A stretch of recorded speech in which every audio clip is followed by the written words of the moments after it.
Hi guys, my name is Harpreet Singh. You are watching Mr. Singh Educations. Today I would like to talk about political science, where how we will prepare for political science for competitive exam, because we know that political science is a very dynamic subject. It is easy, but it is difficult to learn the things easily. So today I am here to teach you how we will learn political science, its definitions, its articles very easily. ਤਾਂ ਅੱਜ ਆਪਾਂ political science, ਜਿਹਨੂੰ ਆਪਾਂ ਪੰਜਾਬੀ 'ਚ ਰਾਜਨੀਤਿਕ ਸ਼ਾਸਤਰ ਕਹਿੰਦੇ ਆ, ਇਸ ਬਾਰੇ ਆਪਾਂ ਗੱਲ ਕਰਾਂਗੇ। ਤਾਂ ਲੈਕਚਰ ਸ਼ੁਰੂ ਕਰਨ ਤੋਂ ਪਹਿਲਾਂ ਮੈਂ ਤੁਹਾਡੇ ਅੱਗੇ ਰਿਕੁਐਸਟ ਕਰਦਾ, ਤੁਸੀਂ ਮੇਰੇ ਚੈਨਲ ਨੂੰ ਸਬਸਕ੍ਰਾਈਬ ਕਰੋ, ਬੈਲ ਆਈਕਨ ਦਬਾਓ ਅਤੇ ਮੈਨੂੰ ਸਪੋਰਟ ਕਰੋ। ਤਾਂ ਆਪਾਂ ਅੱਜ ਸਟਾਰਟ ਕਰਦੇ ਹਾਂ। ਤਾਂ ਪੋਲੀਟੀਕਲ ਸਾਇੰਸ ਦੇ ਵਿੱਚ ਸਭ ਤੋਂ ਪਹਿਲਾਂ ਜਿਹੜਾ ਹੈਗਾ ਪੋਲੀਟੀਕਲ ਸਾਇੰਸ ਦੇ ਵਿੱਚ ਸਭ ਤੋਂ ਪਹਿਲਾਂ ਆਪਾਂ ਨੂੰ ਜਾਣਨ ਦੀ ਲੋੜ ਹੈਗੀ ਹੈ, ਉਹ ਹੈ ਲੋਕਤੰਤਰ, ਜਿਹਨੂੰ ਆਪਾਂ ਇੰਗਲਿਸ਼ ਦੇ ਵਿੱਚ ਡੈਮੋਕ੍ਰੇਸੀ ਵੀ ਕਿਹਾ ਜਾਂਦਾ ਹੈ। ਲੋਕਤੰਤਰ ਪੂਰੇ ਵਰਲਡ ਵਿੱਚ, ਪੂਰੇ ਸੰਸਾਰ ਦੇ ਵਿੱਚ ਇੱਕ ਅਜਿਹੀ ਟਰਮ ਹੈ ਜਿਸ ਨੂੰ ਬਹੁਤ ਜ਼ਿਆਦਾ ਮਹੱਤਤਾ ਦਿੱਤੀ ਜਾਂਦੀ ਹੈ। ਜਿਵੇਂ ਕਿ ਸਾਨੂੰ ਪਤਾ ਹੀ ਹੈ, ਸਾਡਾ ਦੇਸ਼ ਲੋਕਤਾਂਤਰਿਕ ਦੇਸ਼ ਹੈ, ਸਾਡਾ ਭਾਰਤ ਲੋਕਤੰਤਰੀ ਦੇਸ਼ ਹੈ। ਤਾਂ ਇਸ ਲਈ ਜਿਹੜਾ ਹੈਗਾ ਡੈਮੋਕ੍ਰੇਸੀ ਨੂੰ ਚਲਾਉਣ ਵਾਸਤੇ ਸਭ ਤੋਂ ਪਹਿਲਾਂ ਕੀ ਸਾਡੇ ਕੋਲ ਸੰਵਿਧਾਨ ਹੋਣਾ ਚਾਹੀਦਾ ਹੈ, ਜਿਹਨੂੰ ਆਪਾਂ ਪੰਜਾਬੀ ਦੇ ਵਿੱਚ ਕੰਸਟੀਟਿਊਸ਼ਨ ਕਹਿੰਦੇ ਆ। ਕੰਸਟੀਟਿਊਸ਼ਨ ਨੂੰ ਆਪਾਂ ਕੀ ਹੈ, ਜਿਵੇਂ ਕਿ ਮੈਂ ਨੋਟਸ ਦੇ ਵਿੱਚ ਤੁਹਾਨੂੰ ਮੈਂਸ਼ਨ ਕੀਤਾ ਹੀ ਹੋਇਆ ਤੁਹਾਡੇ ਲਈ, constitution is the mother law of country. Constitution ਇੱਕ ਮਦਰ ਲਾਅ ਉਹ ਲਾਅ ਹੁੰਦਾ ਜਿਹੜਾ ਕਿ ਪੂਰੇ ਇੱਕ ਸਿਸਟਮ ਨੂੰ ਚਲਾਉਣ ਵਾਸਤੇ ਜਿਹੜਾ ਹੈਗਾ ਦਿੱਤਾ ਜਾਂਦਾ, ਉਸ ਨੂੰ ਮਦਰ ਲਾਅ ਕਿਹਾ ਜਾਂਦਾ। ਤਾਂ ਕਿ ਸੰਵਿਧਾਨ ਜਿਹੜਾ ਹੈਗਾ ਸਾਡੇ ਦੇਸ਼ ਦੇ ਵਿੱਚ ਇੱਕ ਮਦਰ ਲਾਅ, ਇੱਕ ਮਾਂ ਦਾ ਕੰਮ ਕਰਦਾ ਹੈ, ਜਿਹੜਾ ਕਿ ਪੂਰੇ ਦੇਸ਼ ਦੀ ਰਾਜਨੀਤੀ, ਚਾਹੇ ਸਰਕਾਰ ਹੈ, ਆਮ ਲੋਕ ਨੇ, ਰਾਸ਼ਟਰਪਤੀ ਹੈ, ਪ੍ਰਧਾਨ ਮੰਤਰੀ ਨੇ, ਜੋ ਵੀ ਪਰਸਨ ਹੈਗਾ, ਉਹ ਸਾਰੇ ਲੋਕ ਕੀ ਹੈ, ਸੰਵਿਧਾਨ ਨੂੰ ਮੱਦੇ ਨਜ਼ਰ ਰੱਖਦੇ ਹੋਏ ਕੀ ਹੈ, ਸਾਰੇ ਕੰਮ ਕਾਰੋਬਾਰ ਕਰਦੇ ਨੇ। ਤਾਂ ਕਿ ਸੰਵਿਧਾਨ ਦੀ ਜਿਹੜੀ ਹੈਗੀ ਪਰਿਭਾਸ਼ਾ ਸੰਵਿਧਾਨ ਦੀ ਪਰਿਭਾਸ਼ਾ ਜਾਣਨੀ ਬਹੁਤ ਜ਼ਰੂਰੀ, ਕਿਉਂਕਿ ਸੰਵਿਧਾਨ ਦੇ ਵਿੱਚ ਇੱਕ ਬਹੁਤ ਸਾਰੀਆਂ ਚੀਜ਼ਾਂ ਹੁੰਦੀਆਂ ਨੇ ਜਿਹਨੂੰ ਕੀ ਹੈ ਜਾਣਨਾ ਡਿਫੀਕਲਟ ਹੁੰਦਾ ਹੈ। ਬਟ ਕੀ ਹੈ, ਇੱਕ ਆਪਾਂ ਨੂੰ ਥੋੜ੍ਹਾ ਜਿਹਾ ਜੇਕਰ ਪਤਾ ਹੋਵੇ ਸੰਵਿਧਾਨ ਕੀ ਚੀਜ਼ ਹੈ, ਇਸ ਨੂੰ ਕਿਸ ਤਰ੍ਹਾਂ ਆਪਾਂ ਯਾਦ ਰੱਖ ਸਕਦੇ, ਤਾਂ ਉਹ ਥੋੜ੍ਹਾ ਜਿਹਾ ਆਪਣੇ ਵਾਸਤੇ ਸੌਖਾ ਹੋ ਜਾਂਦਾ, ਕਿਸੇ ਹੋਰ ਲਈ ਸਮਝਾਉਣਾ ਵੀ, ਆਪਦੇ ਆਪ ਨੂੰ ਯਾਦ ਰੱਖਣਾ ਵੀ। ਤਾਂ ਕੀ ਹੈ, ਇੰਗਲਿਸ਼ ਦੇ ਵਿੱਚ ਡੈਫੀਨੇਸ਼ਨ ਹੈ, ਜਿਹਨੂੰ constitution is the fundamental and organic law of the nation. ਸੰਵਿਧਾਨ ਇੱਕ ਫੰਡਾਮੈਂਟਲ ਅਤੇ ਔਰਗੈਨਿਕ ਲਾਅ। ਫੰਡਾਮੈਂਟਲ ਦਾ ਮਤਲਬ ਹੁੰਦਾ ਇੱਕ ਸ਼ੁਰੂਆਤੀ ਜਿਹੜਾ ਹੈਗਾ, ਜਿਹੜਾ ਕਿ ਸਾਡੇ ਸਾਰੇ ਸਿਸਟਮ ਦੀ ਨੀਂਹ ਰੱਖਦਾ, ਉਹਨੂੰ ਆਪਾਂ ਕਿ ਫੰਡਾਮੈਂਟਲ ਕਹਿ ਦਈਏ, ਠੀਕ ਹੈ। ਔਰਗੈਨਿਕ ਲਾਅ ਉਹ ਲਾਅ ਹੁੰਦਾ, ਔਰਗੈਨਿਕ ਦਾ ਮਤਲਬ ਹੁੰਦਾ ਵਿਕਸਿਤ ਹੋਣ ਵਾਲਾ। ਸਾਨੂੰ ਪਤਾ ਹੀ ਹੈ, ਸਮੇਂ ਸਿਰ ਸਾਡੇ ਸੰਵਿਧਾਨ ਦੇ ਵਿੱਚ ਅਮੈਂਡਮੈਂਟਸ ਹੁੰਦੀਆਂ ਰਹਿੰਦੀਆਂ ਨੇ, ਸ਼ੋਧ ਕੀਤੀ ਜਾਂਦੀ ਹੈ, ਜਿਸ ਨਾਲ ਅਸੀਂ ਕੀ ਹੈ ਜਿਹੜਾ ਹੈਗਾ ਸਾਡਾ ਸੰਵਿਧਾਨ ਸਮੇਂ ਸਿਰ ਟਾਈਮ ਟੂ ਟਾਈਮ ਕੀ ਚੇਂਜ ਹੁੰਦਾ ਰਹਿੰਦਾ। ਜਿਵੇਂ ਆਪਾਂ ਕਹੀ ਗਏ ਨਾ ਵੀ ਲੋਕਾਂ ਨੂੰ, ਆਪਾਂ ਨੂੰ ਕੀ ਹੈ ਸਮੇਂ ਦੇ ਨਾਲ ਬਦਲਣਾ ਚਾਹੀਦਾ, ਇਵੇਂ ਹੀ ਕੀ ਜਿਹੜਾ ਸੰਵਿਧਾਨ ਹੈਗਾ ਉਹ ਆਪਣਾ ਕੀ ਹੈ ਸਮੇਂ ਸਿਰ ਜਿਹੜਾ ਹੈਗਾ ਬਦਲਾ ਜਾਂਦਾ ਹੈਗਾ ਸਰਕਾਰ ਦੁਆਰਾ, ਜਿਹੜਾ ਕਿ ਸਾਡੇ ਦੁਆਰਾ ਹੀ ਚੁਣੀਆਂ ਜਾਂਦੀਆਂ ਨੇ। ਤਾਂ ਕੀ ਹੈ, that establishes the conception, character and organisation of government of the nation. ਤਾਂ ਕੀ ਹੈ, ਸੰਵਿਧਾਨ ਜਿਹੜਾ ਹੈਗਾ ਉਹ ਕੀ ਕਨਸੈਪਸ਼ਨ ਦਾ ਮਤਲਬ ਹੁੰਦਾ ਵੀ ਇੱਕ ਚੀਜ਼ ਨੂੰ ਆਪਾਂ ਲੈ ਕੇ ਆਉਣਾ, ਚੀਜ਼ ਨੂੰ ਆਪਾਂ ਜਿਹੜਾ ਹੈਗਾ ਸਥਾਪਿਤ ਕਰਨ, ਉਹਦੀ ਸ਼ੁਰੂਆਤ ਕਰਨੀ।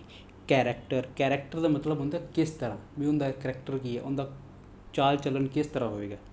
Organisation of the government of the nation ਮਤਲਬ ਕੀ ਹੈ, ਪੂਰੇ ਆਪਣੇ ਭਾਰਤ ਦੀ ਜਿਹੜੀ ਸਰਕਾਰ ਹੈਗੀ, ਉਹ ਸਰਕਾਰ ਕਿਸ ਤਰ੍ਹਾਂ ਹੋਏਗੀ, ਉਹਦਾ ਕੈਰੈਕਟਰ ਕੀ ਹੋਏਗਾ। ਜਿਵੇਂ ਆਪਣੀ ਸਰਕਾਰ ਦਾ ਕਰੈਕਟਰ ਕੀ ਹੈਗਾ, ਲੋਕਤਾਂਤਰਿਕ ਸਰਕਾਰ ਹੈ। ਆਪਣੇ ਭਾਰਤ ਦੀ ਸਰਕਾਰ ਕੀ ਹੈ, ਲੋਕਤਾਂਤਰਿਕ ਸਰਕਾਰ ਹੈ। ਤਾਂ ਉਹ ਕੀ ਹੈ ਜਿਹੜਾ ਹੈਗਾ ਸੰਵਿਧਾਨ ਜਿਹੜਾ ਹੈਗਾ ਇਸ ਚੀਜ਼ ਦੀ ਨੀਂਹ ਰੱਖਦਾ ਵੀ ਆਪਣੀ ਸਰਕਾਰ ਕਿਸ ਤਰ੍ਹਾਂ ਹੋਏਗੀ। ਇੱਥੇ ਪਹਿਲੀ ਪੋਜੀਸ਼ਨ 'ਤੇ ਕੌਣ ਹੋਣਗੇ, ਜਿਵੇਂ ਆਪਣੇ ਦੇਸ਼ ਦੇ ਵਿੱਚ ਪਹਿਲੀ ਪੋਜੀਸ਼ਨ 'ਤੇ ਰਾਸ਼ਟਰਪਤੀ ਸਾਹਿਬ ਹੁੰਦੇ ਨੇ, ਉਸ ਤੋਂ ਬਾਅਦ ਪ੍ਰਾਈਮ ਮਿਨਿਸਟਰ, ਇਸ ਤਰ੍ਹਾਂ ਜਿਹੜਾ ਹੈਗਾ ਉਹ ਉਹਨਾਂ ਦੀ ਨੀਂਹ ਰੱਖਦੇ, ਉਹਨਾਂ ਦਾ ਕਰੈਕਟਰ ਉਹਨਾਂ ਜਿਹੜਾ ਹੈਗਾ ਨਿਰਧਾਰਿਤ ਸੰਵਿਧਾਨ ਕਰਦਾ ਹੈ। ਕੰਸਟੀਟਿਊਸ਼ਨ also ਡੈਟਰਮਾਈਨਸ the extent of power of the government, and the manner in which these powers has to be exercised। ਮਤਲਬ ਕੀ ਹੈ ਵੀ ਸੰਵਿਧਾਨ ਜਿਹੜਾ ਹੈਗਾ ਉਹ ਕੀ ਹੈ, ਹੁਣ ਜਿਹੜਾ ਹੈਗਾ ਵੀ ਸਰਕਾਰ ਇਹ ਪਾਵਰਸ ਦਾ, ਉਹਨਾਂ ਨੂੰ ਜਿਹੜੇ ਸਰਕਾਰ ਨੂੰ ਕੀ ਹੈ ਦੇਸ਼ ਚਲਾਉਣ ਲਈ ਕੁਛ ਸ਼ਕਤੀ ਦਿੱਤੀ ਜਾਂਦੀ, ਉਹ ਸ਼ਕਤੀਆਂ ਦੀ ਕਿਵੇਂ ਵਰਤੋਂ ਕਰੇਗੀ, ਇਹ ਸਾਰਾ ਕੁਛ ਕੀ ਜਿਹੜਾ ਹੈਗਾ ਇਹਨੂੰ ਕਿਸ ਤਰ੍ਹਾਂ ਯੂਜ਼ ਕੀਤਾ ਜਾਏਗਾ, ਕਿਵੇਂ ਕਿਸ ਸਮੇਂ ਕਿਸ ਸਿਚੁਏਸ਼ਨ ਦੇ ਵਿੱਚ ਕੀ ਕਰਨਾ ਹੋਏਗਾ, ਤਾਂ ਇਹ ਸਾਰਾ ਕੁਛ ਕੀ ਆਪਣਾ ਜਿਹੜਾ ਹੈਗਾ ਸੰਵਿਧਾਨ ਹੀ ਆਪਾਂ ਨੂੰ ਆਪਣੀ ਦੇਸ਼ ਦੀ ਸਰਕਾਰ ਨੂੰ ਵੀ ਆਪਣੀ ਸੰਵਿਧਾਨ ਹੀ ਦੱਸਦਾ ਹੈ ਵੀ ਤੁਸੀਂ ਇਸ ਸਿਚੁਏਸ਼ਨ ਦੇ ਵਿੱਚ ਆਹ ਕੰਮ ਕਰੋਗੇ, ਇਸ ਸਿਚੁਏਸ਼ਨ ਦੇ ਵਿੱਚ ਆਹ ਕੰਮ ਕਰੋਗੇ। ਤਾਂ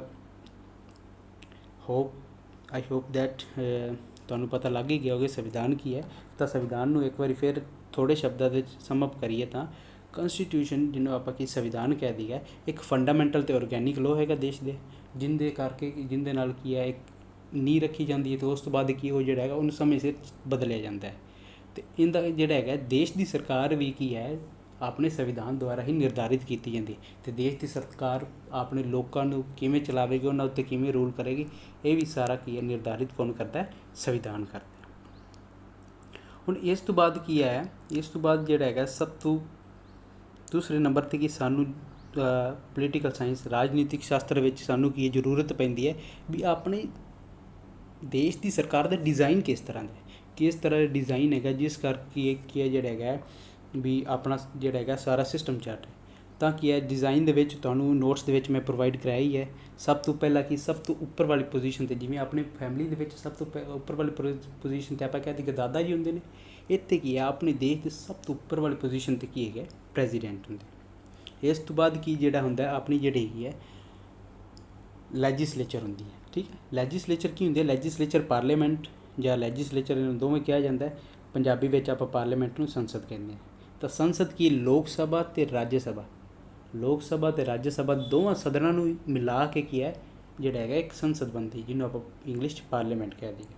ਠੀਕ ਹੈ, ਤਾਂ ਕੀ ਹੈ ਕਈ ਸਟੂਡੈਂਟਸ ਦਾ ਸਭ ਤੋਂ ਜ਼ਿਆਦਾ ਡਾਊਟ ਇਹੀ ਹੁੰਦਾ ਹੈ, ਕਈ ਕਨਫਿਊਜ਼ਨ ਹੁੰਦੀ ਹੈ ਸਟੂਡੈਂਟਸ ਦੇ ਵਿੱਚ ਵੀ MP MLA ਵਿੱਚ ਡਿਫਰੈਂਸ ਕੀ ਹੁੰਦਾ ਹੈ। ਦੇਖੋ MP ਉਹ ਹੁੰਦੇ ਨੇ, MP ਦਾ ਮਤਲਬ ਕੀ ਫੁੱਲ ਫਾਰਮ ਕੀ member of parliament. Member of parliament ਉਹ ਹੁੰਦੇ ਨੇ ਜਿਹੜੇ ਕਿ ਸੰਸਦ ਦੇ ਵਿੱਚ ਚੁਣੇ ਜਾਂਦੇ ਨੇ ਸਿੱਧੇ ਜਾਂ ਅਸਿੱਧੇ ਤੌਰ 'ਤੇ। ਤਾਂ ਕੀ ਹੈ ਪਾਰਲੀਮੈਂਟ ਦੇ ਵਿੱਚ ਮੈਂਬਰ ਜਿਹੜੇ ਹੈਗੇ ਨੇ ਉਹ ਕੀ MP ਹੁੰਦੇ ਨੇ। ਲੋਕ ਸਭਾ ਦਾ ਅਤੇ ਰਾਜ ਸਭਾ ਦੇ ਮੈਂਬਰ ਨੂੰ ਕੀ MP ਕਿਹਾ ਜਾਂਦਾ ਹੈ। ਕੁਝ ਸਟੂਡੈਂਟਸ ਦੇ ਜਿਹੜਾ ਡਾਊਟ ਹੁੰਦਾ ਕੀ ਹੈ MP ਕਿਹਨੂੰ ਕਿਹਾ ਜਾਂਦਾ ਹੈ, ਅਤੇ MLA ਕਈ ਸਟੂਡੈਂਟ ਸਮਝਦੇ ਨੇ ਜੇ ਕੀ ਹੈ ਰਾਜ ਸਭਾ ਦੇ ਜਿਹੜੇ ਮੈਂਬਰ ਹੁੰਦੇ ਨੇ ਉਹਨਾਂ ਨੂੰ ਕੀ MP ਕਿਹਾ ਜਾਂਦਾ, ਜਿਹੜੇ ਲੋਕ ਸਭਾ ਦੇ ਮੈਂਬਰ ਹੁੰਦੇ ਉਹਨਾਂ ਨੂੰ MLA ਕਿਹਾ ਜਾਂਦਾ। ਇਸ ਤਰ੍ਹਾਂ ਨਹੀਂ ਹੁੰਦਾ। ਲੋਕ ਸਭਾ ਅਤੇ ਰਾਜ ਸਭਾ ਦੋਨਾਂ ਸਦਨਾਂ ਦੇ ਮੈਂਬਰਾਂ ਨੂੰ ਕੀ ਹੈ MP ਮੈਂਬਰ ਆਫ ਪਾਰਲੀਮੈਂਟ ਕਿਹਾ ਜਾਂਦਾ ਹੈ। ਠੀਕ ਹੈ, ਆਈ ਹੋਪ ਇਹ ਤੁਹਾਡਾ ਡਾਊਟ ਕਲੀਅਰ ਹੋ ਗਿਆ ਹੋਵੇਗਾ। ਜਿਨ੍ਹਾਂ ਦਾ ਡਾਊਟ ਹੈਗਾ ਸੀ, ਜਿਨ੍ਹਾਂ ਦਾ ਨਹੀਂ ਹੈਗਾ ਸੀ, ਵੈਲ ਐਂਡ ਗੁੱਡ ਹੈ ਜੀ। ਅੱਗੇ ਇਸ ਤੋਂ ਬਾਅਦ ਕੀ ਹੈ ਜਿਹੜਾ ਹੈਗਾ ਆਪਣੇ ਕੀ ਹੈ ਮੰਤਰੀ ਮੰਡਲ। ਆਪਣੀ ਸਰਕਾਰ ਜਿਹੜੀ ਹੈਗੀ ਸਰਕਾਰ ਬਣ ਜਾਂਦੀ ਹੈ। ਸਰਕਾਰ ਤੋਂ ਬਾਅਦ ਕੀ ਜਿਹੜਾ ਹੈਗਾ ਮੰਤਰੀ ਮੰਡਲ ਬਣਾਇਆ ਜਾਂਦਾ ਹੈ। ਮੰਤਰੀ ਮੰਡਲ ਦੇ ਵਿੱਚ ਜਿਹੜਾ ਹੈਗਾ ਜਿਹਨੂੰ ਆਪਾਂ ਕੀ ਹੈ ਜਿਹੜਾ ਹੈਗਾ ਕਾਰਜਪਾਲਿਕਾ ਕਹਿ ਦਈਏ। ਮੰਤਰੀ ਮੰਡਲ ਦਾ ਕੰਮ ਕੀ ਹੁੰਦਾ, ਸਾਰੇ ਕਾਰਜਾਂ ਨੂੰ ਜਿਹੜਾ ਹੈਗਾ ਜਿਹੜਾ ਕਾਨੂੰਨ ਬਣਾਉਣਾ, ਉਹਨਾਂ ਨੂੰ ਜਿਹੜਾ ਅੱਗੇ ਲੋਕਾਂ ਦੇ ਉੱਤੇ ਲਾਗੂ ਕਰਨਾ, ਇਹ ਸਾਰਾ ਕੰਮ ਕੀ ਜ਼ਿੰਮੇਵਾਰੀ ਦਿੱਤੀ ਜਾਂਦੀ ਉਹ ਕੀ ਹੈ ਜਿਹੜਾ ਹੈਗਾ ਮੰਤਰੀ ਮੰਡਲ ਨੂੰ ਵੀ ਦਿੱਤੀ ਜਾਂਦੀ। ਜਿਨ੍ਹਾਂ ਦਾ ਮੁਖੀ, ਜਿਨ੍ਹਾਂ ਦਾ ਹੈੱਡ ਕਿਉਂ ਹੁੰਦਾ ਉਹ ਹੁੰਦਾ ਪ੍ਰਧਾਨ ਮੰਤਰੀ ਹੁੰਦਾ, ਜਿਹਨੂੰ ਆਪਾਂ ਇੰਗਲਿਸ਼ ਪ੍ਰਾਈਮ ਮਿਨਿਸਟਰ ਕਹਿ ਦਿੰਦੇ ਆ। ਠੀਕ ਹੈ ਜੀ। ਜੁਡੀਸ਼ਰੀ ਜਿਹੜਾ ਹੈਗਾ ਪੂਰੇ ਆਪਣੇ ਪੋਲੀਟੀਕਲ ਸਿਸਟਮ ਤੋਂ ਜਿਹੜਾ ਹੈਗਾ ਇੱਕ ਅਲੱਗ ਹੀ ਬੋਡੀ ਹੁੰਦੀ ਹੈ, ਬਟ ਇਹਨੂੰ ਕੀ ਹੈ ਪੂਰੇ ਆਪਾਂ ਜਿਹੜਾ ਹੈਗਾ ਇੰਡੀਅਨ ਕੰਸਟੀਟਿਊਸ਼ਨ ਦੇ ਅਕੋਰਡਿੰਗ ਜਿਹੜਾ ਹੈਗਾ ਆਪਣੇ ਸੰਵਿਧਾਨ ਭਾਰਤੀ ਸੰਵਿਧਾਨ ਦੇ ਅਕੋਰਡਿੰਗ ਆਪਣਾ ਜਿਹੜਾ ਹੈਗਾ ਜੁਡੀਸ਼ਰੀ ਵੀ ਜਿਹੜਾ ਹੈਗਾ ਇਸ ਚੀਜ਼ ਦਾ ਪਾਰਟ ਦਾ ਇਸ ਇੱਕ ਸਟਰਕਚਰ ਦਾ ਹਿੱਸਾ ਹੈ। ਠੀਕ ਹੈ ਜੀ। ਤਾਂ ਕੀ ਹੈ ਰਾਜ ਸਭਾ ਅਤੇ ਲੋਕ ਸਭਾ ਦੇ ਮੈਂਬਰ ਦੋਨਾਂ ਮੈਂਬਰਾਂ ਨੂੰ ਜਿਹੜਾ ਮਿਲਾ ਕੇ ਕੀ ਹੈ ਜਿਹੜਾ ਹੈਗਾ ਇੱਕ ਉਹਨਾਂ ਦੇ ਵਿੱਚੋਂ ਹੀ ਜਿਹੜਾ ਹੈਗਾ ਕੌਂਸਲ ਆਫ ਮਿਨਿਸਟਰ ਚੁਣੇ ਜਾਂਦੇ ਨੇ। ਰਾਜ ਸਭਾ ਦੇ ਵਿੱਚੋਂ ਮੈਂਬਰ ਕੁਛ ਜਿਹੜੇ ਹੁੰਦੇ ਨੇ, ਲੋਕ ਸਭਾ ਦੇ ਮੈਂਬਰ ਜਿਹੜੇ ਹੁੰਦੇ ਨੇ, ਇਹਨਾਂ ਦੇ ਵਿੱਚੋਂ ਕੀ ਸਾਰੇ ਮੈਂਬਰ ਨੂੰ ਕੀ ਪ੍ਰਧਾਨ ਮੰਤਰੀ ਚੁਣਦਾ ਹੈ। ਉਹ ਉਹਨਾਂ ਨੂੰ ਕੀ ਹੈ ਉਹਨਾਂ ਦੇ ਜਿਹੜਾ ਹੈਗਾ ਕੰਮ ਦਿੰਦਾ ਹੈਗਾ, ਉਹਨਾਂ ਨੂੰ ਕੰਮ ਸੌਂਪਦਾ। ਜਿਵੇਂ ਕਿ ਆਪਾਂ ਕਹਿ ਸਕਦੇ ਹਾਂ education minister, rail minister et cetera. ਠੀਕ ਹੈ ਜੀ। ਤਾਂ ਹੁਣ ਕੀ ਹੈ ਇੱਕ ਡਾਊਟ ਇਹ ਵੀ ਸਟੂਡੈਂਟ ਹੁੰਦਾ ਹੈ ਵੀ ਪ੍ਰਧਾਨ ਮੰਤਰੀ ਜਿਹੜਾ ਹੈਗਾ ਉਹ ਕੀ ਹੈ ਲੋਕ ਸਭਾ ਦਾ ਹੋਣਾ ਚਾਹੀਦਾ ਜਾਂ ਰਾਜ ਸਭਾ ਦਾ ਹੋਣਾ ਚਾਹੀਦਾ। ਤਾਂ ਕੀ ਹੈ ਪ੍ਰਧਾਨ ਮੰਤਰੀ ਕੀ ਹੋ ਪ੍ਰਧਾਨ ਮੰਤਰੀ ਲੋਕ ਸਭਾ ਦੇ ਵਿੱਚੋਂ ਵੀ ਹੋ ਸਕਦਾ ਹੈ, ਪ੍ਰਧਾਨ ਮੰਤਰੀ ਰਾਜ ਸਭਾ ਦਾ ਮੈਂਬਰ ਵੀ ਹੋ ਸਕਦਾ ਹੈ। ਤਾਂ ਤੁਹਾਡੇ ਲਈ ਸਟੂਡੈਂਟਸ ਇੱਕ ਕੁਐਸਚਨ ਹੈ ਵੀ ਕਿਹੜਾ ਪ੍ਰਧਾਨ ਮੰਤਰੀ ਹੈਗਾ ਸੀ ਜਿਹੜਾ ਕੀ ਹੈ ਰਾਜ ਸਭਾ ਦਾ ਮੈਂਬਰ ਹੈਗਾ ਸੀ, ਕਿਹੜਾ ਪ੍ਰਧਾਨ ਮੰਤਰੀ ਰਾਜ ਸਭਾ ਦਾ ਮੈਂਬਰ ਸੀ ਜਿਹੜਾ ਕੀ ਹੈ ਪ੍ਰਧਾਨ ਮੰਤਰੀ ਦੇ ਅਹੁਦੇ ਵਜੋਂ ਚੁਣਿਆ ਗਿਆ ਸੀ। ਤਾਂ ਤੁਸੀਂ ਇੱਕ ਕਮੈਂਟ ਸੈਕਸ਼ਨ ਦੇ ਵਿੱਚ ਆਨਸਰ ਦੇਣਾ ਹੈ। ਇਸ ਤੋਂ ਬਾਅਦ ਆਪਾਂ ਗੱਲ ਕਰਦੇ ਹਾਂ ਯੂਨੀਅਨ ਲੈਜਿਸਲੇਚਰ ਦੀ। ਯੂਨੀਅਨ ਲੈਜਿਸਲੇਚਰ ਠੀਕ ਹੈ। यूनियन ਲੈਜਿਸਲੇਚਰ ਜਿਹਨੂੰ ਆਪਾਂ ਕਹਿ ਦਈਏ ਕੇਂਦਰ ਸਰਕਾਰ, ਠੀਕ ਹੈ।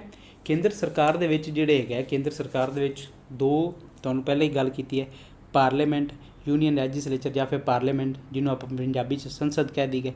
ਇਹਨੂੰ ਕੀ ਹੈ, ਰਾਜ ਸਭਾ ਅਤੇ ਲੋਕ ਸਭਾ ਦੇ ਦੋਨਾਂ ਸਦਨਾਂ ਨੂੰ ਇਕੱਠਾ ਕਰਨ ਤੋਂ ਬਾਅਦ ਕੀ ਜਿਹੜਾ ਹੈਗਾ ਇੱਕ ਆਪਣਾ ਸੰਸਦ ਬਣਦੀ ਹੈ। ਤਾਂ ਹੁਣ ਕੀ ਰਾਜ ਸਭਾ ਦੀ ਜਿਹੜੇ ਹੈਗੇ ਟੋਟਲ ਮੈਂਬਰ ਜਿਹੜੇ ਹੈਗੇ ਨੇ ਉਹ ਕੀ ਹੈ, ਉਹਨਾਂ ਦੇ ਟੋਟਲ ਮੈਂਬਰ ਜਿਹੜੇ ਹੈਗੇ ਨੇ ਉਹ ਕੀ ਹੈਗੇ ਨੇ 250 ਹੈਗੇ ਨੇ, 250, ਠੀਕ ਹੈ। 250 ਮੈਂਬਰ ਜਿਹੜੇ ਹੈਗੇ ਨੇ ਰਾਜ ਸਭਾ ਦੀ ਟੋਟਲ ਸਟਰੈਂਥ ਹੈਗੀ ਹੈ, ਠੀਕ ਹੈ। ਜਿਹਦੇ ਵਿੱਚ ਕੀ ਹੈ ਪ੍ਰੈਜ਼ੈਂਟ ਟਾਈਮ ਦੇ ਵਿੱਚ ਆਪਾਂ ਦੇਖੀਏ ਤਾਂ ਪ੍ਰੈਜ਼ੈਂਟ ਟਾਈਮ ਦੇ ਵਿੱਚ ਰਾਜ ਸਭਾ ਦੇ ਵਿੱਚ 245 ਮੈਂਬਰ ਹਾਜ਼ਰ ਹੈ। ਇਹਦੇ ਵਿੱਚੋਂ ਜਿਹੜੇ ਹੈਗੇ 233 MPs ਮੈਂਬਰ ਆਫ ਪਾਰਲੀਮੈਂਟ ਜਿਹੜੇ ਕਿ ਰਾਜ ਸਭਾ ਦੇ ਵਿੱਚ ਇਲੈਕਟ ਕੀਤੇ ਗਏ ਨੇ। ਉਹ ਕੀ ਇਲੈਕਟ ਕਿਹਨਾਂ ਦੁਆਰਾ ਕੀਤੇ ਗਏ ਨੇ, ਸਟੇਟ MLAs। ਦੇਖੋ ਰਾਜ ਸਭਾ ਦੇ ਮੈਂਬਰਸ ਜਿਹੜੇ ਹੁੰਦੇ ਨੇ ਉਹ ਕੀ ਹੈ, ਰਾਜ ਸਭਾ ਦੇ ਵਿੱਚ ਸਿੱਧੇ ਤੌਰ 'ਤੇ ਲੋਕ ਨਹੀਂ ਚੁਣਦੇ, ਜਿਹੜੇ ਰਾਜਾਂ ਦੀਆਂ ਸਰਕਾਰਾਂ ਹੁੰਦੀਆਂ ਨੇ ਉਹਨਾਂ ਦੇ ਜਿਹੜੇ MLAs ਹੁੰਦੇ ਨੇ। ਆਪਾਂ ਗੱਲ ਕਰੀਏ ਨਾ ਮੈਂਬਰ ਆਫ ਸਟੇਟ ਲੈਜਿਸਲੇਟਿਵ ਅਸੈਂਬਲੀਜ਼ ਦੇ ਜਿਹੜੇ ਮੈਂਬਰਸ ਹੁੰਦੇ ਨੇ ਜਿਹਨਾਂ ਨੂੰ ਆਪਾਂ MLAs ਕਹਿ ਦਈਏ, ਉਹ ਕੀ ਹੈ ਰਾਜ ਸਭਾ ਦੇ ਜਿਹੜੇ ਮੈਂਬਰਸ ਹੈਗੇ ਨੇ ਉਹਨਾਂ ਨੂੰ ਕੀ ਹੈ ਚੁਣਦੇ ਨੇ, ਠੀਕ ਹੈ ਜੀ। ਇਸ ਤੋਂ ਬਾਅਦ ਕੀ ਹੈ ਜਿਹੜਾ ਹੈਗਾ ਰਾਸ਼ਟਰਪਤੀ ਆਪਣੀ ਮਰਜ਼ੀ ਨਾਲ ਕੀ ਹੈ 12 ਮੈਂਬਰਸ ਜਿਹੜੇ ਹੈਗੇ ਨਾ ਆਪਣੀ ਮਰਜ਼ੀ ਨਾਲ ਨਾਮਜ਼ਦ ਕਰਦਾ ਹੈ। ਪਰ 12 ਮੈਂਬਰਸ ਜਿਹੜੇ ਹੈਗੇ ਨਾਮਜ਼ਦ ਕਰਦਾ ਹੈ ਉਹਨਾਂ ਦੀ ਇੱਕ ਕੰਮ ਕੀ ਹੁੰਦਾ, ਉਹਨਾਂ ਦਾ ਜਿਹੜੇ ਹੈਗੇ ਨਾ ਐਕਸਪਰਟ ਹੋਣੇ ਚਾਹੀਦੇ ਨੇ, ਮਤਲਬ ਮਾਹਰ ਹੋਣੇ ਚਾਹੀਦੇ ਨੇ। ਉਹ ਕੀ ਹੋ ਗਏ ਆਰਟ ਵਿੱਚ, ਕਿਸੇ ਵੀ ਕਲਾ ਦੇ ਵਿੱਚ ਵੀ ਜਿਹੜਾ ਹੈਗਾ ਮਾਹਰ ਹੋਵੇ, ਸਾਇੰਸ ਬੈਕਗਰਾਊਂਡ ਤੋਂ ਮਾਹਰ ਹੋਵੇ, ਜਾਂ ਲਿਟਰੇਚਰ ਦੇ ਵਿੱਚ ਮਾਹਰ ਹੋਵੇ, ਜਾਂ ਫਿਰ ਕੀ ਸੋਸ਼ਲ ਵਰਕਰ ਹੋ। ਸੋਸ਼ਲ ਵਰਕਰ ਜਿਵੇਂ ਆਪਾਂ ਕਹਿ ਦਈਏ ਕੋਈ ਲੋਕ ਭਲਾਈ ਦੇ ਕੰਮ ਕਰਦਾ ਹੈ, ਗਰੀਬਾਂ ਦੀ ਸਹਾਇਤਾ ਕਰਦਾ ਹੈ, ਜਾਂ ਫਿਰ ਕੀ ਜਦੋਂ ਕੁਦਰਤੀ ਆਫਤ ਆਉਂਦੀਆਂ ਹਨ ਤਾਂ ਲੋਕਾਂ ਦੀ ਬਹੁਤ ਜ਼ਿਆਦਾ ਮਦਦ ਕਰਦਾ ਹੈ, ਉਹਨਾਂ ਨੂੰ ਵੱਧ ਚੜ੍ਹ ਕੇ ਹਿੱਸਾ ਪਾਉਂਦਾ। ਤਾਂ ਇਹਨਾਂ ਨੂੰ ਕੀ ਹੈ ਜਿਹੜਾ ਹੈਗਾ ਰਾਸ਼ਟਰਪਤੀ ਆਪਣੀ ਮਰਜ਼ੀ ਨਾਲ ਕੀ ਹੈ ਜਿਹੜਾ ਹੈਗਾ ਉਹ ਕੀ ਹੈ ਰਾਜ ਸਭਾ ਦਾ ਮੈਂਬਰ ਬਣਾਉਂਦਾ ਹੈ।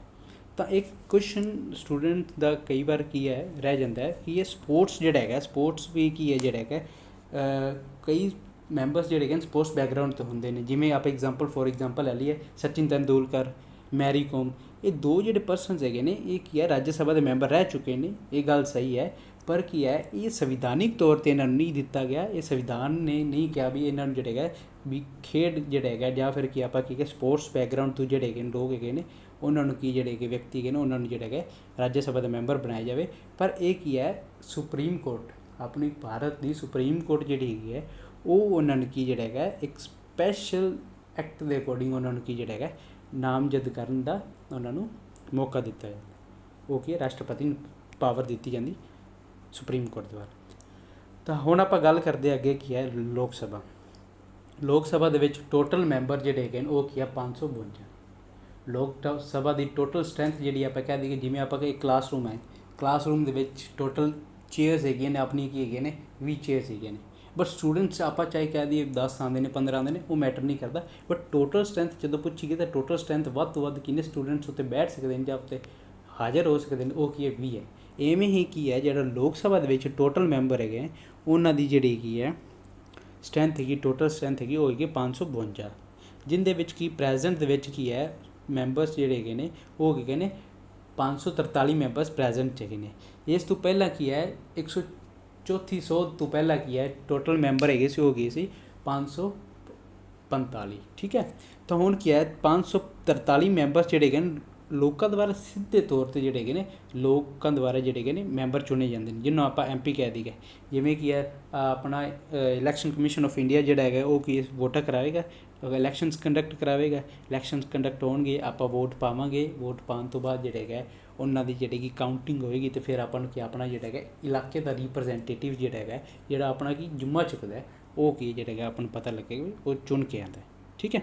ਐਵੇਂ ਕੀ ਹੈ ਜਿਹੜਾ ਇੱਥੇ ਪਹਿਲਾਂ ਜਿਹੜਾ ਹੈਗਾ ਸੀ 134 ਤੋਂ ਪਹਿਲਾਂ, ਧਿਆਨ ਨਾਲ 134 ਤੋਂ ਪਹਿਲਾਂ ਕੀ ਸੀ ਦੋ ਮੈਂਬਰ ਜਿਹੜੇ ਹੈਗੇ ਸੀ ਰਾਸ਼ਟਰਪਤੀ ਨਾਮਜ਼ਦ ਕਰਦਾ ਸੀ ਆਪਣੀ ਮਰਜ਼ੀ ਨਾਲ ਐਗਲੋ ਇੰਡੀਅਨ, ਠੀਕ ਹੈ। ਐਗਲੋ ਇੰਡੀਅਨ ਨਾਮਜ਼ਦ ਕਰਦਾ ਸੀ ਪਰ ਹੁਣ ਜਿਹੜਾ ਹੈਗਾ ਇਹ ਐਗਲੋ ਇੰਡੀਅਨ ਦੀ ਜਿਹੜੀ ਪ੍ਰੋਵੀਜ਼ਨ ਹੈਗੀ ਹੈ ਉਹਨੂੰ ਕੀ ਹੈ ਖ਼ਤਮ ਕਰ ਦਿੱਤਾ ਗਿਆ, ਠੀਕ ਹੈ। ਹੁਣ ਕੀ ਹੈ ਇਹ ਜਿਹੜਾ ਹੈਗਾ 134 ਤੋਂ ਬਾਅਦ ਜਿਹੜਾ ਹੈਗਾ ਉਹ ਕੁਛ ਸਟਰਕਚਰ ਇਸ ਤਰ੍ਹਾਂ ਦਾ ਹੈਗਾ ਲੋਕ ਸਭਾ ਆਫਟਰ 104th ਅਮੈਂਡਮੈਂਟ ਐਕਟ। ਤਾਂ 104th ਅਮੈਂਡਮੈਂਟ ਐਕਟ ਜਿਹਨੂੰ ਆਪਾਂ ਕੀ 134 ਤੋਂ ਬਾਅਦ ਕੀ ਜਿਹੜਾ ਹੈਗਾ 543 ਮੈਂਬਰਸ ਜਿਹੜੇ ਹੈਗੇ ਨੇ ਡਾਇਰੈਕਟਲੀ ਸਿੱਧੇ ਤੌਰ 'ਤੇ ਜਿਹੜੇ ਹੈਗੇ ਲੋਕਾਂ ਦੁਆਰਾ ਚੁਣੇ ਜਾਂਦੇ ਨੇ। ਲੋਕ ਸਭਾ ਦਾ ਸਟਰਕਚਰ ਇਸ ਤਰ੍ਹਾਂ ਰਹਿ ਗਿਆ। ਹੁਣ ਦੋ ਮੈਂਬਰ ਜਿਹੜੇ ਹੈਗੇ ਸੀ ਪਹਿਲਾਂ ਰਾਸ਼ਟਰਪਤੀ ਆਪਣੀ ਮਰਜ਼ੀ ਨਾਲ ਐਂਗਲੋ ਇੰਡੀਅਨ ਨਾਮਜ਼ਦ ਕਰਦਾ ਸੀ ਉਹਨਾਂ ਨੂੰ ਜਿਹੜਾ ਹੈਗਾ ਨਾਮਜ਼ਦ ਕਰਨਾ ਬੰਦ ਕਰ ਦਿੱਤਾ ਗਿਆ। ਇਹਦਾ ਕਾਰਨ ਇਹ ਸੀ ਵੀ ਪਹਿਲਾਂ ਕੀ ਹੈ, ਉਹਨਾਂ ਦਾ ਪੋਪੂਲੇਸ਼ਨ ਜ਼ਿਆਦਾ ਸੀ, ਪਰ ਹੁਣ ਉਹਨਾਂ ਦੀ ਪੋਪੂਲੇਸ਼ਨ ਘੱਟ ਹੋਣ ਕਰਕੇ ਕੀ ਉਹਨਾਂ ਦੀ ਪੋਪੂਲੇਸ਼ਨ ਆਪਣੀ ਪੂਰੀ ਪੋਪੂਲੇਸ਼ਨ ਤੋਂ 1% ਤੋਂ ਵੀ ਘੱਟ ਹਿੱਸਾ ਹੈਗਾ। ਇਸ ਕਰਕੇ ਜਿਹੜਾ ਹੈਗਾ ਇਹ ਜਿਹੜੀ ਹੈਗੀ ਹੈ ਇਹਨੂੰ ਖਤਮ ਕਰ ਦਿੱਤਾ ਗਿਆ, ਐਂਗਲੋ ਇੰਡੀਅਨ ਦੀ ਪ੍ਰੋਵੀਜ਼ਨ ਨੂੰ ਖਤਮ ਕਰ ਦਿੱਤਾ ਗਿਆ। ਤਾਂ ਥੋੜ੍ਹਾ ਜਿਹਾ ਮੈਂ ਮੈਂਸ਼ਨ ਵੀ ਇੱਥੇ ਕੀਤਾ ਗਿਆ, ਐਂਗਲੋ ਇੰਡੀਅਨ ਕੌਣ ਹੁੰਦੇ ਨੇ? ਇਹ ਉਹ ਲੋਕ ਹੁੰਦੇ ਨੇ ਜਿਹੜੇ ਕੀ ਹੈ, ਜਿਹੜੇ ਆਇਰਲੈਂਡ, ਹੋਲੈਂਡ, ਬ੍ਰਿਟੇਨ ਜਾਂ ਅਮੈਰੀਕਾ ਤੋਂ ਰਹਿਣ ਵਾਲੇ ਹੋਣ, ਠੀਕ ਹੈ। ਬਟ ਉਹਨਾਂ ਦਾ ਜਿਹੜਾ ਹੈਗਾ ਆਪਾਂ ਕਹਿ ਦਈਏ ਵੀ ਆਪਣੇ ਉਹਦਾ ਪਿਛੋਕੜ ਜਿਹੜਾ ਹੈਗਾ ਭਾਰਤ ਨਾਲ ਜਿਹੜਾ ਹੈਗਾ ਜੁੜਦਾ ਹੋਵੇ, ਉਹਨਾਂ ਨੂੰ ਐਂਗਲੋ ਇੰਡੀਅਨ ਕਿਹਾ ਜਾਂਦਾ, ਠੀਕ ਹੈ ਜੀ। ਤਾਂ ਕਿ ਧਿਆਨ ਰੱਖਣਾ ਹੈ 134 ਸੋਧ। ਹਾਂ, ਇੱਕ ਕੁਐਸਚਨ ਇਹ ਤੁਹਾਡੇ ਲਈ ਹੈਗਾ ਵੀ ਕਮੈਂਟ ਸੈਕਸ਼ਨ ਦੇ ਵਿੱਚ ਤੁਸੀਂ ਆਨਸਰ ਦੇਣਾ ਹੈ ਵੀ 134 ਸੋਧ ਜਿਹੜੀ ਗੀ ਕਿਹੜੇ ਕਿਹੜੇ ਸਾਲ ਦੇ ਵਿੱਚ ਕੀਤੀ ਗਈ, 134 ਸੋਧ ਕਿਹੜੇ ਸਾਲ ਦੇ ਵਿੱਚ ਹੋਈ ਸੀ? ਤਾਂ ਤੁਸੀਂ ਇਹ ਕਮੈਂਟ ਸੈਕਸ਼ਨ ਦੇ ਵਿੱਚ ਆਨਸਰ ਜ਼ਰੂਰ ਦੇਣਾ ਜੀ। ਇਸ ਤੋਂ ਬਾਅਦ ਕੀ ਹੈ, ਆਪਾਂ ਥੋੜ੍ਹਾ ਜਿਹਾ ਸਟੇਟ ਲੈਜਿਸਲੇਚਰ ਨਾਲ ਲਗਵਾ ਕੀ ਹੈ, ਆਪਾਂ ਜਦੋਂ ਆਪਾਂ ਕੀ ਹੈ ਇੱਕ ਡਿਜ਼ਾਈਨ ਦੀ ਗੱਲ ਕਰ ਰਹੇ, ਇੱਕ ਸਟਰਕਚਰ ਦੀ ਗੱਲ ਕਰ ਰਹੇ ਹਾਂ, ਤਾਂ ਆਪਾਂ ਨਾਲ ਦੀ ਨਾਲ ਹੀ ਕੀ ਹੈ ਆਪਾਂ ਜਿਹੜਾ ਹੈਗਾ ਸਟੇਟ ਲੈਜਿਸਲੇਚਰ ਜਿਹਨੂੰ ਆਪਾਂ ਕਹੀਏ ਦੀਗਾ ਰਾਜ ਸਰਕਾਰ ਬਾਰੇ ਵੀ ਆਪਾਂ ਥੋੜ੍ਹੀ ਜਿਹੀ ਗੱਲ ਕਰ ਰਹੇ ਨੇ। ਰਾਜ ਸਰਕਾਰ ਦੇਖੋ, ਰਾਜ ਸਰਕਾਰ ਦੇ ਵਿੱਚ ਕੀ ਹੈ, ਰਾਜ ਸਰਕਾਰ ਦੇ ਵਿੱਚ ਕੁਝ ਰਾਜ ਸਰਕਾਰਾਂ ਜਿਹੜੇ ਹੈਗੇ ਨੇ ਅਸੈਂਬਲੀਆਂ 2 ਹੁੰਦੀਆਂ ਨੇ, ਠੀਕ ਹੈ। ਜਿਹੜੇ ਹੈਗੇ ਨੇ 2 ਸਦਨੀ ਹੁੰਦੀਆਂ ਨੇ, ਕੁਛ ਜਿਹੜੇ ਹੈਗੇ ਨੇ 1 ਸਦਨੀ ਹੁੰਦੀਆਂ ਨੇ, ਠੀਕ ਹੈ। ਜਿਹਨੂੰ ਆਪਾਂ ਕੀ ਹੈ ਇੰਗਲਿਸ਼ ਦੇ ਵਿੱਚ ਜਿਹੜੀ 1 ਸਦਨੀ ਸਟੇਟ ਲੈਜਿਸਲੇਚਰ ਹੁੰਦੀ ਹੈ ਉਹਨੂੰ ਆਪਾਂ ਕਹਿ ਦਈਏ ਯੂਨੀਕੈਮਰਲ, ਅਤੇ ਜਿਹੜੀ 2 ਸਦਨੀ ਹੁੰਦੀ ਹੈ ਉਹਨੂੰ ਆਪਾਂ ਕਹਿ ਦਈਏ ਬਾਈਕੈਮਰਲ, ਠੀਕ ਹੈ। ਤਾਂ ਹੁਣ ਕੀ ਹੈ ਲੈਜਿਸਲੇਟਿਵ ਕਾਊਂਸਿਲ, ਠੀਕ ਹੈ, ਇਹਨੂੰ ਕੀ ਅਪਰ ਹਾਊਸ ਕਿਹਾ ਜਾਂਦਾ ਹੈ, ਠੀਕ ਹੈ। ਅਤੇ ਲੋਕ ਸਭਾ ਜਿਵੇਂ ਕਿ ਆਪਾਂ ਕਿ ਇੱਥੇ ਸੈਂਟਰ ਦੇ ਵਿੱਚ ਆਪਣੇ ਕੋਲ ਕੀ ਰਾਜ ਸਭਾ ਹੁੰਦੀ ਹੈ, ਠੀਕ ਹੈ। ਇਵੇਂ ਹੀ ਕੀ ਹੈ ਜਿਹੜਾ ਲੋਕ ਸਭਾ ਦੀ ਤਰ੍ਹਾਂ ਆਪਣੇ ਕੋਲ ਕੀ ਹੈ ਸਟੇਟ ਲੈਜਿਸਲੇਟਿਵ ਅਸੈਂਬਲੀ ਹੁੰਦੀ ਹੈ, ਠੀਕ ਹੈ ਜੀ। ਸਟੇਟ ਲੈਜਿਸਲੇਟਿਵ ਅਸੈਂਬਲੀ ਹੈਗੀ, ਇੱਕ ਸਟੇਟ ਲੈਜਿਸਲੇਟਿਵ ਕਾਊਂਸਿਲ ਹੁੰਦੀ ਹੈ, ਠੀਕ ਹੈ। ਤਾਂ ਇਹਨਾਂ ਬਾਰੇ ਜਿਹੜੀ ਹੈ ਗੱਲ ਕੀਤੀ ਗਈ ਹੈ। ਤਾਂ ਹੁਣ ਆਪਾਂ ਗੱਲ ਕਰਦੇ ਹਾਂ ਵੀ ਜਿਹੜੇ ਹੈਗਾ ਸਟੇਟ ਲੈਜਿਸਲੇਚਰ ਜਿਹੜੀ ਹੈਗੀ ਹੈ ਉਹ ਕਈ ਕੁਛ ਕੀ ਹੈ ਬਾਈਕੈਮਰਲ ਹੁੰਦੀਆਂ ਨੇ, ਕਈ ਕੀ ਹੈ ਯੂਨੀਕੈਮਰਲ ਹੁੰਦੀਆਂ ਨੇ। ਬਾਈਕੈਮਰਲ ਸਿਸਟਮ ਦੇ ਵਿੱਚ ਕੀ ਹੁੰਦਾ ਵੀ 2 ਸਦਨੀ ਹੁੰਦੀ ਹੈ, ਜਿਹਦੇ ਵਿੱਚ ਕੀ ਇੱਕ ਅਪਰ ਹਾਊਸ ਹੁੰਦਾ ਜਿਹਨੂੰ ਆਪਾਂ ਕੀ ਲੈਜਿਸਲੇਟਿਵ ਕਾਊਂਸਿਲ ਕਹਿ ਦਈਏ, ਇੱਕ ਕੀ ਹੁੰਦਾ ਲੋਅਰ ਹਾਊਸ ਹੁੰਦਾ ਜਿਹਨੂੰ ਆਪਾਂ ਕੀ ਹੈਗਾ ਲੈਜਿਸਲੇਟਿਵ ਅਸੈਂਬਲੀ ਕਹਿ ਦਈਏ। ਇੱਥੇ ਕੀ ਹੈ ਲੋ ਮੇਕਿੰਗ ਬੋਡੀ ਕੌਣ ਹੁੰਦੀ, ਕਿਹੜੀ ਹੁੰਦੀ ਹੈ? ਉਹ ਹੁੰਦੀ ਹੈ ਲੈਜਿਸਲੇਟਿਵ ਅਸੈਂਬਲੀ ਹੁੰਦੀ ਹੈ, ਸਭ ਤੋਂ ਜ਼ਿਆਦਾ ਪਾਵਰਸ ਉਹਦੇ ਕੋਲ ਹੁੰਦੀਆਂ ਨੇ। ਤਾਂ ਆਪਾਂ ਜਿਹੜੇ ਹੈਗਾ ਲੈਜਿਸਲੇਟਿਵ ਕਾਊਂਸਿਲ ਬਾਰੇ ਜਿਹੜੀ ਕਿ ਅੱਗੇ ਜਿਹੜੇ ਹੈਗੇ ਨੇ ਹੋਰ ਆਪਾਂ ਗੱਲਾਂ ਕਰਾਂਗੇ, ਅੱਗੇ ਡੀਪ ਦੇ ਵਿੱਚ ਪੜ੍ਹਾਂਗੇ। ਤਾਂ ਆਈ ਹੋਪ ਤੁਹਾਨੂੰ ਇਹ ਲੈਕਚਰ ਬਹੁਤ ਵਧੀਆ ਲੱਗਿਆ ਹੋਵੇਗਾ। ਕੱਲ੍ਹ ਆਪਾਂ ਤੁਹਾਡੇ ਲਈ ਹੋਰ ਲੈਕਚਰ ਲੈ ਕੇ ਆਵਾਂਗੇ, ਥੋੜ੍ਹਾ ਜਿਹਾ ਹੋਰ ਆਪਾਂ ਜਿਹੜਾ ਹੈਗਾ ਡਿਟੇਲ ਨਾਲ ਕਰਾਂਗੇ। ਅੱਜ ਪਹਿਲਾ ਦਿਨ ਸੀ ਤਾਂ ਇਸ ਲਈ ਮੈਂ ਕਾਮਨਾ ਕਰਦਾ ਹਾਂ, ਮੈਂ ਹੋਪ ਕਰਦਾ ਹਾਂ ਕਿ ਤੁਹਾਨੂੰ ਮੇਰਾ ਲੈਕਚਰ ਵਧੀਆ ਲੱਗਿਆ ਹੋਵੇਗਾ। ਤਾਂ ਮੇਰੇ ਲੈਕਚਰ ਨੂੰ ਸਪੋਰਟ ਕਰਨਾ, ਮੈਨੂੰ ਸਪੋਰਟ ਕਰਨਾ, ਲਾਈਕ ਕਰਨਾ, ਕਮੈਂਟ ਕਰਨਾ ਅਤੇ ਸ਼ੇਅਰ ਕਰਨਾ। Thank you so much.